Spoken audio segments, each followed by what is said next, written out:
नमस्कार, मी लतिका।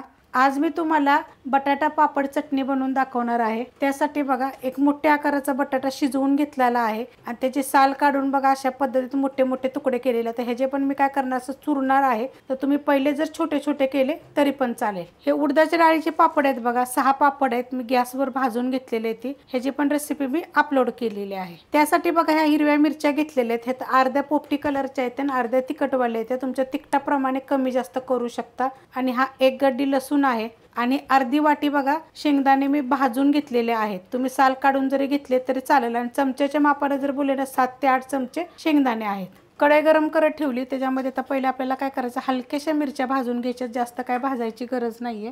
डाग डाग पडस्तोर मिरच्या भाजायच्या। तिखट जर आवडत असेल तर अजून थोड्या घातल्या तरी पण चालू शकतात। मिरच्या बघा भाजलेल्या आहेत, अशा डाग डाग पडस्तोर मिरच्या भाजून घ्यायच्या। तर ह्या मी काढून घेते। खलबत्ता घेतलेला आहे, त्याच्यामध्ये बघा ह्या मिरच्या आणि लसूण मी फक्त कुटून घेणार आहे आबडधोबड।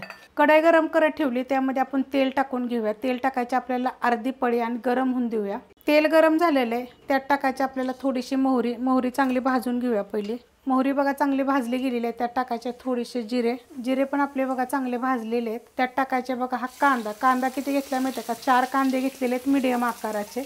आणि हा कांदा आपल्याला एकसारखा मीडियम गॅसवर भाजून घ्यायचा। लसूण आणि मिरची बघा मी अशा पद्धतीत कुटून घेतलेली, आबडधोबड करून घ्यायची। आणि याच खलबत्त्यामध्ये आता मी शेंगदाणे पण आबडधोबड कुटून घेणार आहे। कांदा बघा असा भाजला गेलेला आहे। आता ह्याच्यात टाकायचे आपल्याला ही मिरची आणि लसूण जे कुटून घेतला होता ते।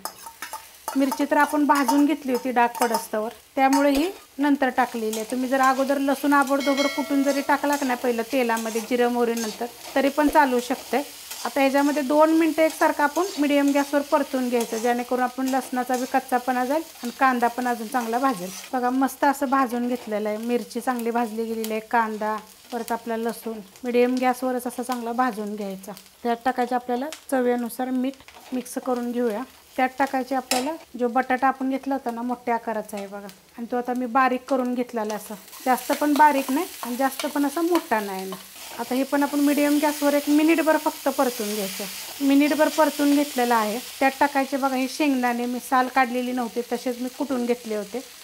तुम्ही त्याची साल जरी काढली तरी पण चालू शकते। हलवून घेऊया।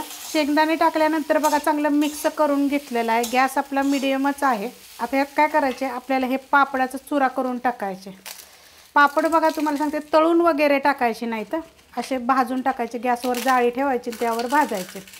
आता हे पहिलं आपण मिक्स करून घेऊया। पापड टाकल्यानंतर बघा मी परतून घेतलेला 1 मिनिटभर। पापडाचा चुरा तुम्ही खाली जरी बारीक केला तरी चालेल, किंवा असा मोठा मोठा जरी असला तरी पण चालू शकते। ह्यात टाकायचे आपल्याला कोथिंबीर। आता तुम्ही मला विचाराल की ह्यातले जे पापड टाकले त्याचा खाताना कुरकुरीतपणा राहतो का, तर नाही राहत। कारण की हे जे आहे ना पापड आपण बटाट्याच्या ह्याच्यामध्ये टाकले का नाही की ते सॉफ्ट होतात, पण चवीला इतके छान लागतात का नाही, मस्त लागतात। जर तुम्हाला पापड कांदा चटणी जर पाहिजे असेल ना, तर त्याची पण मी रेसिपी पहिले अपलोड केलेली आहे। आता कोथिंबीर टाकल्यानंतर 1 मिनिटभर मीडियम गॅसवर परतून घ्यायचं।